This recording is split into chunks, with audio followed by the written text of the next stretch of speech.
Welcome to Prachi academy YouTube channel. आशा करते हैं आप लोगों की पढ़ाई लिखाई अच्छी चल रही है, साथ ही साथ आप आरआरबी एएलपी टेक्नीशियन के एग्जाम की तैयारी जोर शोर से कर रहे होंगे। पिछले इलेक्ट्रिशियन ट्रेड थ्योरी के क्लास में हम लोगों ने इलेक्ट्रिक पोटेंशियल यानी विभव का विस्तार से अध्ययन किए थे। तो चलिए उसी टॉपिक को हम लोग कंटिन्यू करते हैं। तो भाई विभव का परिभाषा देखे थे, उसका यूनिट्स देखे थे, उसका फॉर्मूला देखे थे। तो विभव जो होता है आपका, जो पोटेंशियल इलेक्ट्रिक पोटेंशियल जो होता है, ये दो प्रकार का होता है। ये दो प्रकार का होता है, याद रखिएगा। फर्स्ट होता है उच्चतम विभव। फर्स्ट क्या होता है हमारा? उच्चतम विभव, जिसको हम लोग कहते हैं हायर पोटेंशियल। हायर पोटेंशियल, उच्चतम विभव को क्या कहते हैं? Higher potential. और सेकंड होता है हमारा निम्नतम विभव। निम्नतम विभव, ठीक है, जिसको हम लोग कहते हैं लोअर पोटेंशियल। लोअर पोटेंशियल, ठीक है।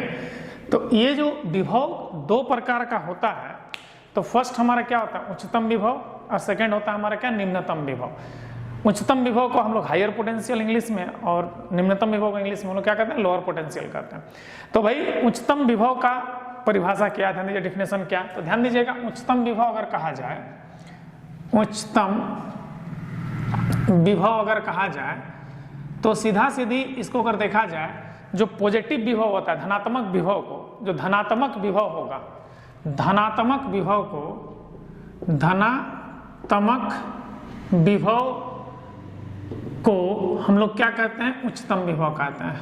उच्चतम विभव कहते हैं, विभव कहते हैं।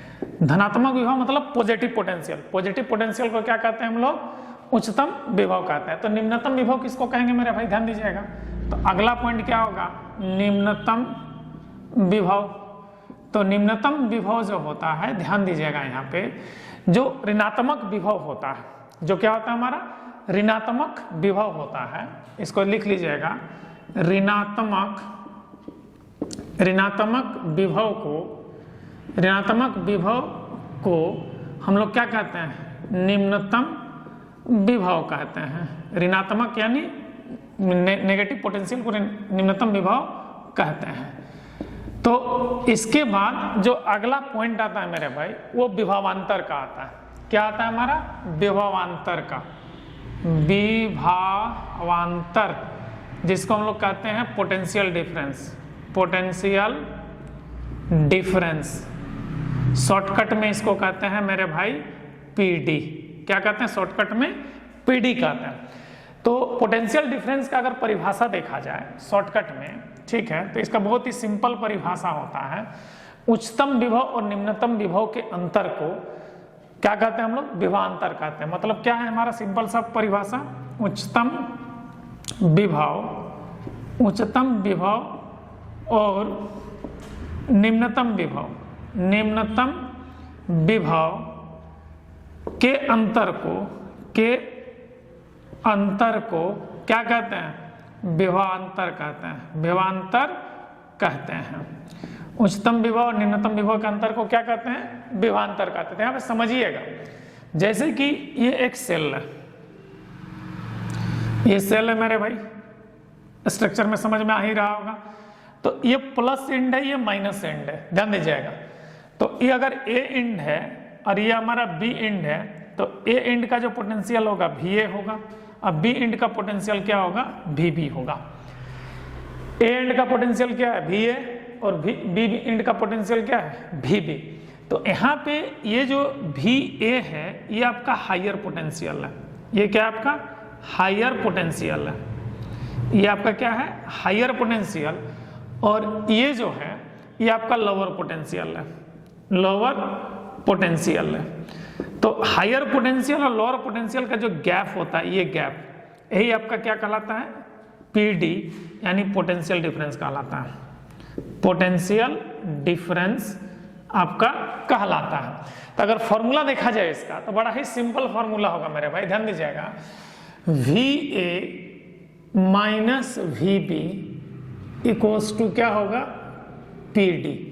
VA minus VB equals to क्या होगा हमारा? PD। मतलब सीधी सी बात है, higher potential minus lower potential, क्या हमारा हायर पोटेंशियल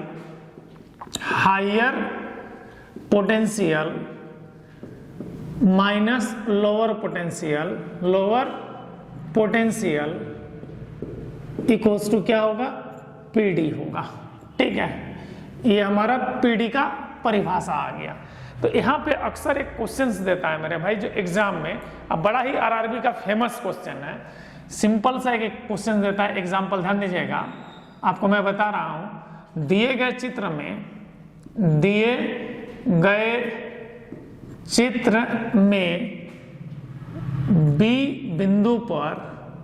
बी बिंदु पर विभव क्या होगा,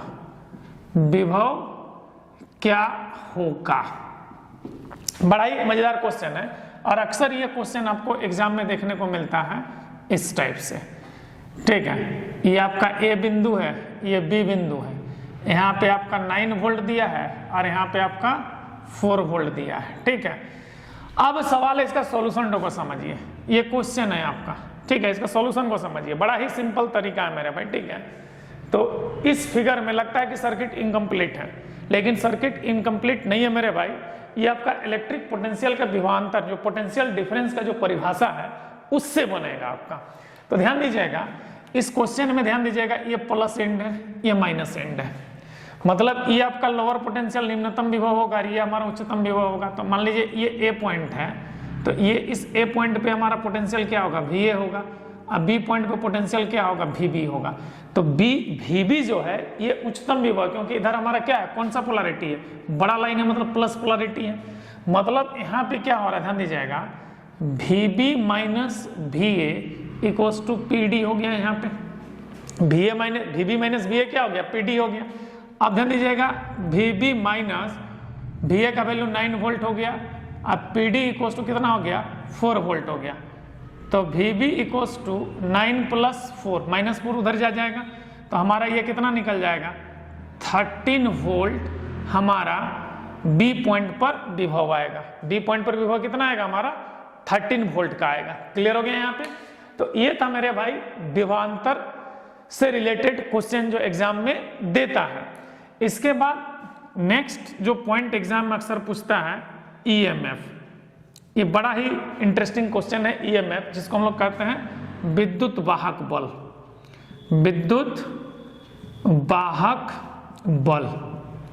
ठीक है, विद्युत वाहक बल।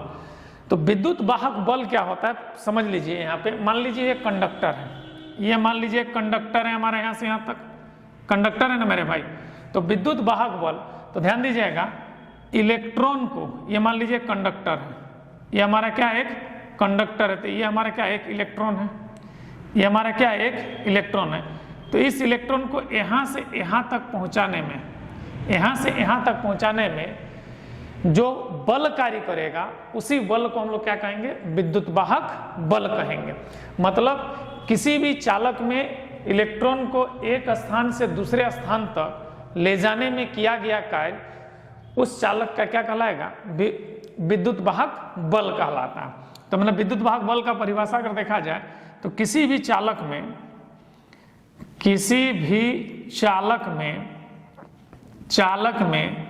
इलेक्ट्रॉन को एक स्थान से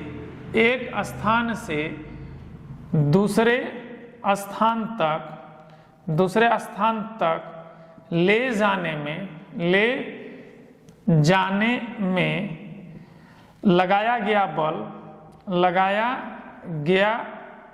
बल क्या कहलाएगा, विद्युत वाहक बल कहलाएगा। विद्युत वाहक बल, जिसको हम लोग ईएमएफ कहते हैं। तो ईएमएफ भी जो है ना, one types of electric potential है मेरे भाई। तो इसका भी जो मात्रक होता है ना, ईएमएफ का भी जो मात्रक होता है, सबसे बड़ी बात है, इसका मात्रक भी वोल्ट होगा। विभवांतर का भी मात्रक क्या होगा, इसका भी मात्रक हमारा क्या आएगा, वोल्ट आएगा। ठीक है, मतलब जो विभव का मात्रक होता है वही मात्रक होता है। और साथ ही साथ यह जो है एक अदिश राशि है, यह एक क्या है, अदिश राशि है। तो सीधी सी बात है, विभव, विभवांतर, विद्युत वाहक बल, ये सब क्या है, हमारा एक अदिश राशि है। इसके बाद जो अगला पॉइंट आता है मेरे भाई, जो बड़ा मजेदार है, तो इलेक्ट्रॉन को एक जगह से दूसरे जगह तक ले जाने में कार्य किया गया बल, तो इलेक्ट्रॉन क्या हो रहा है, मूविंग हो रहा है, तो करंट फ्लो होगा। तो अगला जो पॉइंट आता है मेरे भाई, वो हमारा विद्युत धारा का आता है। किसका आता है, हमारा विद्युत धारा। विद्युत धारा यानी इलेक्ट्रिक करंट का आता है, ठीक है। तो इलेक्ट्रिक करंट जो होता है, सिंपल सा इसका अगर परिभाषा को देखा जाए इलेक्ट्रिक करंट में, तो क्या होता है, इलेक्ट्रॉन के प्रवाह या आवेश के प्रवाह। इसको हम लोग इसका परिभाषा अगर देखा जाए तो इलेक्ट्रॉन के प्रवाह, इलेक्ट्रॉन के प्रवाह या आवेश के प्रवाह, आवेश के प्रवाह को क्या कहते हैं, विद्युत धारा कहते हैं। माने किसी भी कंडक्टर में इलेक्ट्रॉन या आवेश का जो प्रवाह होगा, उसी प्रवाह को हम लोग क्या कहेंगे, विद्युत धारा कहेंगे मेरे भाई। तो विद्युत धारा एक क्या है, मूल भौतिक राशि है। विद्युत धारा क्या है, ये जो विद्युत धारा है मेरे भाई, ये हमारा क्या है, मूल भौतिक राशि है। मूल भौतिक राशि मतलब फंडामेंटल फिजिकल क्वांटिटी है। जो हमारा 7 फंडामेंटल फिजिकल क्वांटिटी आता है, जो मूल भौतिक राशि में, उसमें से हमारा विद्युत धारा आता है। विद्युत धारा 7 मूल भौतिक राशि में से एक मूल भौतिक राशि हमारा कौन है, विद्युत धारा। साथ ही साथ विद्युत धारा जो है एक अदिश राशि है। ये कौन सा राशि है मेरे भाई, अदिश राशि है। विद्युत धारा क्या है, एक अदिश राशि है। और इसका जो मात्रक होता है, इसका मात्रक जो होता है एम्पियर होता है। क्या होता है हमारा, एम्पियर। शॉर्टकट में हम लोग ए से इंडिकेट करते हैं। और इसका जो संकेत होता है, विद्युत धारा का जो संकेत होता है, वो संकेत हमारा आई है। संकेत हमारा क्या है, आई है। और मात्रक का सिंबल क्या है हमारा, ए है। अब सीधी सी बात है, इसका मात्रक अगर एम्पियर है, तो यहाँ पे सबसे बड़ा पॉइंट आ जाता है 1 एम्पियर का अर्थ। 1 एम्पियर का अर्थ, तो ये 1 एम्पियर का अर्थ बड़ा ही मजेदार पॉइंट है मेरे भाई। अगर किसी चालक में 1 कूलम चार्ज 1 सेकंड के लिए प्रवाह होता है, तो उसे हम लोग क्या कहेंगे, 1 एम्पियर कहेंगे। मतलब ध्यान दीजिएगा, 1 coulomb charge flow in 1 second is called 1 ampere. मतलब 1 कूलम आवेश 1 सेकंड में अगर प्रवाह होता है, तो उसे क्या कहते हैं, 1 एम्पियर कहते हैं। मतलब कि सीधा सीधी इसको लिख सकते हैं, 1 कूलम आवेश 1 सेकंड में प्रवाह, 1 सेकंड में प्रवाह, इसी को 1 एम्पियर कहते हैं। तो भाई 1 एम्पियर में इलेक्ट्रॉन की संख्या, 1 एम्पियर में क्या होगा, इलेक्ट्रॉन की संख्या। तो ध्यान दीजिएगा, N = I × T/E होता है। तो 1 एम्पियर करंट 1 सेकंड में, तो 1 × 1 डिवाइडेड बाई इलेक्ट्रॉन का आवेश क्या होता है, पिछले क्लास में बता चुके हैं, 1.6 × 10⁻⁻19। जब इसको सॉल्व करेंगे भाई, तो इसका आंसर आ जाएगा 6.25 × 10⁻18 इलेक्ट्रॉन। ठीक है, ये अक्सर क्वेश्चन पूछता है, ये क्वेश्चन अक्सर पूछता है मेरे भाई, ध्यान दीजिएगा। ये क्वेश्चन 1 एम्पियर में इलेक्ट्रॉन की संख्या, मतलब सीधा सीधी 1 एम्पियर में इलेक्ट्रॉन की संख्या, ये अक्सर आपको क्वेश्चन में पूछा जाता है। तो 1 एम्पियर में इलेक्ट्रॉन की संख्या कितना होता है, 6.25 × 10⁻18 इलेक्ट्रॉन्स हमारा 1 एम्पियर में क्या होता है, इलेक्ट्रॉन्स का फ्लो होता है। इसके अलावा एक डेफिनेशन 1 एम्पियर का और है, ये तो फर्स्ट डेफिनेशन था। सेकंड डेफिनेशन को समझने के लिए आपको कुछ चीज को समझना होगा। ध्यान दीजिएगा कि 2 वायर लेना है आपको, ठीक है, 2 वायर आप ले लिए हैं, 2 वायर एकदम स्ट्रेट वायर लेना है, ठीक है। 2 स्ट्रेट वायर लेने के बाद ये दोनों के बीच का सेपरेशन 1 मीटर रख दीजिए। दोनों वायर का सेपरेशन क्या रखिए, 1 मीटर रखिए। और यहाँ पर सेम अमाउंट ऑफ करंट एक डायरेक्शन में अप्लाई कीजिए। सेम अमाउंट ऑफ करंट क्या होगा, एक डायरेक्शन में अप्लाई कीजिए। तो भाई कोई भी कंडक्टर में अगर करंट अप्लाई करते हैं तो हमारा क्या है, करंट हमारा अनएक्सेलरेटेड मोशन में होता है। जनरली करंट हमारा क्या है, अनएक्सेलरेटेड मोशन में, बिना त्वरण का गति में होता है। तो चार्ज हमारा गति में है, तो क्लास में आपको बता चुके थे, कूलम्ब्स ने जो एक्सप्लेनेशन दिया था, ठीक है, कि अगर कोई आवेश बिना त्वरण के गति कर रहा होता है तो उसमें इलेक्ट्रिक फील्ड और मैग्नेटिक फील्ड दोनों उत्पन्न होता है। तो यहां पे क्या कर रहा है कि जब करंट एक डायरेक्शन में रहेगा, तो इलेक्ट्रिक फील्ड जो होगा हमारा रिपल्सिव नेचर का, मतलब प्रतिकर्षण प्रकार का होगा। क्या होगा, प्रतिकर्षण प्रकार का होगा। यहां पर जो इलेक्ट्रिक फील्ड बनेगा, ये मान लेते इस टाइप से इलेक्ट्रिक फील्ड हमारा बन रहा है, इस टाइप से इलेक्ट्रिक फील्ड हमारा बन रहा है। तो ये जो इलेक्ट्रिक फील्ड है ये आपका प्रतिकर्षण प्रकार का होगा, लेकिन मैग्नेटिक आकर्षण प्रकार का होगा। जस्ट इलेक्ट्रिक फील्ड का अपोजिट होता है हमारा मैग्नेटिक फील्ड मेरे भाई यहाँ पर। तो अगर करंट, अगर दो समांतर तार है, जैसे कि ये एक समांतर तार है और ये एक समांतर तार है, दोनों में करंट अगर अप डायरेक्शन में है, तो याद रखिएगा इसमें जो इलेक्ट्रिक फील्ड बनेगा दोनों का, इसके इलेक्ट्रिक फील्ड का जो इलेक्ट्रिक फील्ड क्या होगा, रिपल्सिव नेचर का होगा, माने कि प्रतिकर्षण प्रकार का, माने कि विद्युत क्षेत्र। इलेक्ट्रिक फील्ड मतलब विद्युत क्षेत्र। विद्युत क्षेत्र ये दोनों में जो होगा ना प्रतिकर्षण प्रकार का होगा, लेकिन चुंबकीय क्षेत्र जो होगा, जिसको हम लोग कहते हैं मैग्नेटिक फील्ड, ये इसके बीच आकर्षण प्रकार का होगा। लेकिन ये दोनों तार समांतर है, एगो का करंट अप डायरेक्शन में है और एगो का करंट डाउन डायरेक्शन में है। तो करंट एक दूसरे का विपरीत दिशा में है। करंट क्या एक दूसरे का विपरीत दिशा में है। तो ये दोनों वायर में जो मैग्नेटिक फील्ड बने, इलेक्ट्रिक फील्ड बनेगा, सॉरी मैंने विद्युत क्षेत्र जो बनेगा, इलेक्ट्रिक फील्ड, वो आकर्षण प्रकार का होगा। लेकिन चुंबकीय क्षेत्र यानी मैग्नेटिक फील्ड प्रतिकर्षण प्रकार का होगा। क्वेश्चन को ध्यान दीजिएगा जो बता रहे हैं यहाँ पे, ठीक है ना, कि अगर दो तार है यहाँ पे, बड़ा ही इंटरेस्टिंग क्वेश्चन है, याद रखिएगा। क्वेश्चन अक्सर पूछता है एग्जाम में कि दो तार एक दूसरे के समांतर रखा गया है और दोनों तार में एक ही दिशा में समान मान का अगर विद्युत धारा अप्लाई किया जाता है, एक ही दिशा में समान मान का विद्युत धारा, चाहे असमान मान भी कर सकते हैं, कोई दिक्कत नहीं है। अगर समान मान का कीजिएगा तो ज्यादा बेटर रहता है, असमान भी रहेगा तो कोई दिक्कत नहीं है। लेकिन धारा की दिशा सेम होनी चाहिए।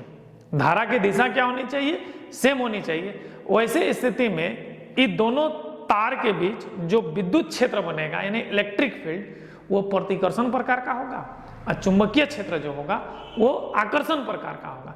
लेकिन यही विद्युत धारा का दिशा अगर एक दूसरे का विपरीत रहेगा, मतलब ये हेड अगर इसको उलट दिए तो एक दूसरे का क्या हो गया, पर विपरीत दिशा में हो गया।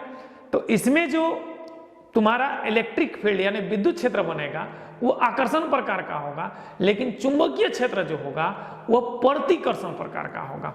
तो अब ध्यान दीजिएगा, 1 एम्पियर का जो परिभाषा है कि यहां पर समान मान का करंट अप्लाई कर दिए, समान मान का क्या किए, करंट अप्लाई किए। तो यहां पर तो भैया विद्युत क्षेत्र बनेगा, यहां पे क्या बनेगा, विद्युत क्षेत्र बनेगा। तो जिस समय इसके बीच का जो प्रतिकर्षण बल होगा, ये जो प्रतिकर्षण बल होगा, प्रतिकर्षण बल जो होगा वो हो जाएगा 2 × 10⁻⁷ न्यूटन पर मीटर। 2 × 10⁻⁷ न्यूटन पर मीटर। उस समय इस वायर पे जो करंट होगा, ठीक है, यहाँ पे जो करंट होगा,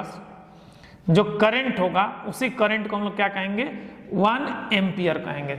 इसी करंट को क्या कहेंगे मेरे भाई, 1 एम्पियर। मतलब दोनों में जब समान मान का करंट अप्लाई कर रहे हैं तो दोनों के बीच का जो प्रतिकर्षण बल जब इतना आ जाएगा 2 × 10⁻⁷ न्यूटन पर मीटर, क्योंकि 1 मीटर का डिस्टेंस है, तो हर 1 मीटर पर अगर ये फोर्स आपको मिलते जा रहा है तो उस समय इस वायर में जो करंट होगा एक में, उसको हम लोग क्या कहेंगे, 1 एम्पियर कहेंगे। तो ये 1 एम्पियर का डिफिनेशन था। मतलब 1 एम्पियर में जो इलेक्ट्रॉन होता है ना मेरे भाई, वो 6.25 × 10⁻18 इलेक्ट्रॉन, या उसमें जो फोर्स लगता है प्रति मीटर वो 2 × 10⁻⁷ न्यूटन का फोर्स लगता है। तो ये था हमारा भाई 1 एम्पियर का अर्थ, ठीक है। तो आज हमने देखा इलेक्ट्रिक पोटेंशियल के प्रकार, विद्युत विभव के प्रकार। तो विद्युत विभव जनरली कितने प्रकार के होते हैं, 2 प्रकार के होते हैं, उच्चतम विभव और निम्नतम विभव। उच्चतम विभव निम्नतम विभव। उच्चतम विभव किसको कहते हैं? जो पॉजिटिव पोटेंशियल होगा। निम्नतम विभव किसको कहते हैं? जो नेगेटिव पोटेंशियल ऋणात्मक विभव होगा। और उच्चतम विभव और ऋणात्मक विभव के बीच का जो अंतर होता है, गैप होता है, जैसे कि अमीर आदमी और गरीब आदमी के जो गैप होता है, तो नहीं बोलते हैं, उसके साथ हमारा बहुत पोटेंशियल डिफरेंस है यार, ठीक है, होने की क्षमता का बहुत डिफरेंस है, कहते हैं ना अमीर और गरीब आदमी के बीच में। तो पॉजिटिव पोटेंशियल क्या हो गया? एक अमीर आदमी हो गया, नेगेटिव पोटेंशियल एक भिखारी हो गया, तो इसके बीच एक गैप बन गया भिखारी और अमीरी का, ठीक है।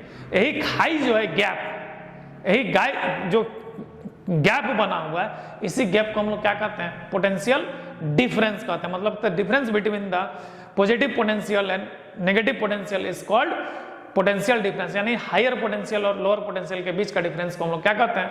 पोटेंशियल डिफरेंस कहते हैं। तो एक क्वेश्चन आपको यहाँ बताए हैं निकालने के लिए।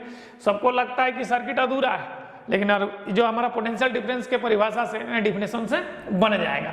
अब ईएमएफ की बात करते हैं। जैसे नहीं कहता ईएमएफ क्या होता है, तो ध्यान दीजिएगा यहाँ पे ईएमएफ की अगर बात करें, तो जैसे कि आप बड़ा बड़ा संस्थान में तैयारी करने के लिए जाते हैं, तो कोई ना कोई आपको क्या करता है? मोटिवेट करने के लिए आता है। हमारे यहाँ होता है, ये टेस्ट सीरीज मराया जाता है, ये किया जाता है, फलना किया जाता है, चिल्लाना, ढीकना, टूकना करके आपको ब्रेन वॉश कर देगा, और आप क्या हो जाइएगा? उसका ब्रेन वॉश से आप उसका कोचिंग में एडमिशन ले लीजिएगा।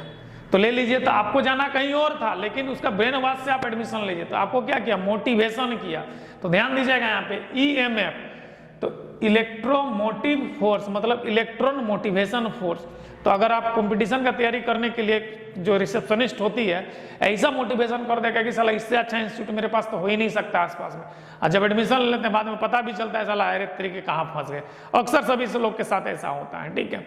एक दो बार हो जाता है, उसके बाद अच्छा इंस्टीट्यूट में पहुंच जाते हैं। तो कहने का मतलब क्या हुआ, बात तो को समझिए यहाँ पे, काहे कि बहुत सारा बेवकूफ बनाता है, सारे इंस्टीट्यूट को नहीं कर सकते, लेकिन कुछ ऐसे जगह है, हमारे रांची में ही हम बहुत सारा देखे हैं ऐसा कि टीचर है ये नहीं है और एडमिशन ले लिया, बाद में टीचर खोज रहा है, लड़का फंस गया बेचारा पैसा दे करके। तो ऐसा नहीं करना चाहिए, देखे हैं यहाँ पे है इंस्टीट्यूट ऐसा, ठीक है। तो कहने का मतलब इस चीज को समझने की बात है यहाँ पे। तो मोटिवेशन तो कर दिया, तुम एडमिशन ले लिया, तो तुमको क्या एक फोर्स लगाया ना रिसेप्शनिस्ट, ठीक है। तो उसी तरह इलेक्ट्रॉन को भी फोर्स लगाता, बेटा तुम यहाँ नहीं रहो, तुम यहाँ से यहाँ चले जाओ। तो इसमें जो फोर्स काम कर रहा है ना, ये मोटिवेशन फोर्स है।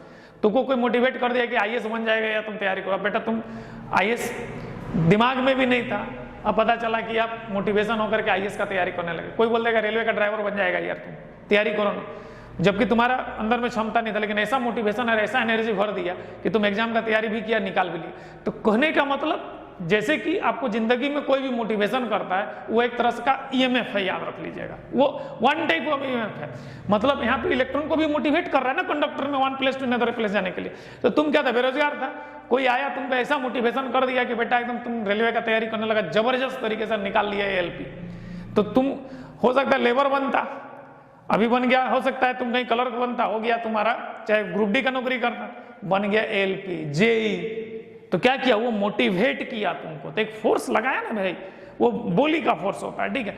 इसी को कहते हैं ईएमएफ। तो अरे जिंदगी में ईएमएफ हमेशा लगा हुआ रहेगा, चाहे वो प्राइवेट सेक्टर में काम करो चाहे गवर्नमेंट सेक्टर में काम करो, कोई ना कोई पीछे से पुशअप देते रहेगा। जिसके जिंदगी में ईएमएफ काम नहीं करेगा ना, वो न्यूट्रल स्टेज हो जाएगा बेटा, फिर कोई उसका कोई जिंदगी का कोई मतलब है नहीं, माई बाप है नहीं, मतलब एक जगह कांस्टेंट हो गया, एकदम स्थिर हो गया। मैंने जिसके लाइफ में पीछे से ईएमएफ लगाने वाला नहीं होगा, वो एक जगह पे कांस्टेंट हो जाएगा, ना उसका ग्रोथ होगा ना उसका डाउन होगा। डाउन तो हो सकता है, ग्रोथ नहीं होने वाला है उसका मतलब every person sufferer by EMF in hidden by, ठीक है। तो ये आपको कोई ना कोई पुश करने वाला रहता ही रहता है, उसी को ईएमएफ कहते हैं। तो कंडक्टर में इलेक्ट्रॉन को पुश करने वाला जो फोर्स होता है उसको हम लोग क्या कहते हैं, ईएमएफ कहते हैं। तो EMF one types of electric potential होता है, कोई ताकत लगाता है। जैसे बोली से आपको इतना ऊर्जा भर दिया, तो कहीं ना कहीं तुम्हारा ताकत दिया तुमको, उसका बाद से तुम मोटिवेट हो गया। तो इलेक्ट्रॉन भी एक तरह का क्या है, ताकत लगाता है। तो ये भी एक तरह का पोटेंशियल है। तो एक तरह का पोटेंशियल, तो इसका ऐसा यूनिट भी क्या होगा, हमारा वोल्ट होगा, और ये एक क्या है, स्केलर क्वांटिटी है। अब चूंकि इलेक्ट्रॉन मोटिवेट हो गया तो भैया फ्लॉप तो बढ़ेगा, तो फ्लॉप बढ़ेगा तो इलेक्ट्रॉन का मोटिवेशन होना है, तो flow of electron that is called electric current. मतलब ईएमएफ का परिभाषा में ही इलेक्ट्रॉन का इलेक्ट्रिक करंट का परिभाषा छुपा हुआ है। जैसे कि इलेक्ट्रिक करंट का परिभाषा क्या है, देखो इलेक्ट्रॉन के प्रवाह या आवेश का प्रवाह को, तो इलेक्ट्रॉन तो ऑलरेडी एक नेगेटिव आवेश है मेरे भाई, ऋण आवेश है, तो आवेश का तो प्रवाह हो ही ना रहा है। तो आवेश के प्रवाह को ही हम लोग क्या कहते हैं, विद्युत धारा कहते हैं। आवेश का प्रवाह को ही ना विद्युत धारा कहते हैं। यह एक मूल भौतिक राशि है, विद्युत धारा क्या है, एक मूल भौतिक राशि है, साथ ही साथ ये अदिश राशि भी है। मूल भौतिक के साथ साथ क्या है हमारा अदिश राशि। मूल भौतिक कहने मतलब इसमें 7 गो जो मूल भौतिक राशि है, जिसको हम लोग कहते हैं length, time, mass, electric current, thermodynamics, temperature, amount of substance and luminous intensity. इस 7 गो में एक गो हमारा विद्युत धारा भी है, जो एक इलेक्ट्रिक करंट जो है ये मूल भौतिक राशि है। इसका मात्रक क्या होता है मेरे भाई, एम्पियर। संकेत आई होता है, ये एक हमारा क्या है, अदिश राशि है।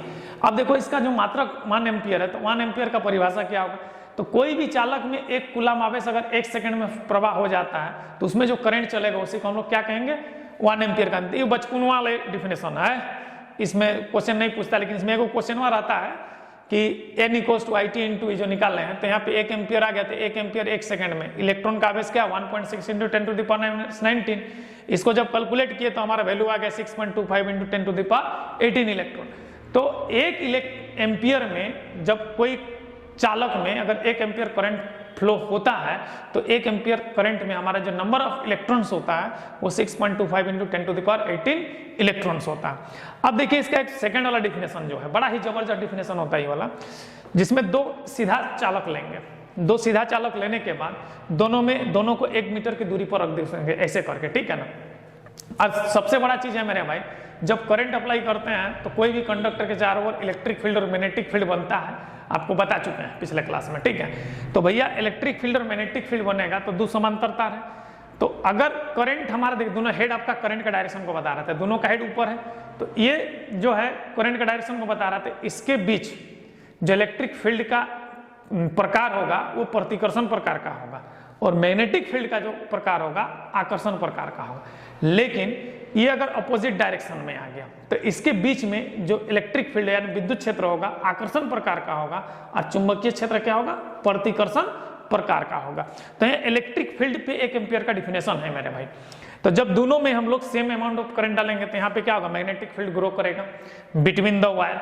ग्रो किया ग्रो करते गया, और एक समय ऐसा आएगा कि प्रति मीटर 2 गुना 10⁻⁻7 न्यूटन मीटर पर मीटर, मतलब 2 गुना 10⁻⁷ न्यूटन पर मीटर का फोर्स जब इसके बीच में काम करने लगेगा, इन दोनों के बीच में, तो उस समय इस तार में जो करंटवा होगा ना, उसी करंट को क्या कहेंगे, 1 एम्पियर कहेंगे। तो भाई मेरे विद्युत धारा का परिभाषा भी समझ में आ गया हो गया, 1 एम्पियर का अर्थ भी समझ में आ गया होगा दोनों।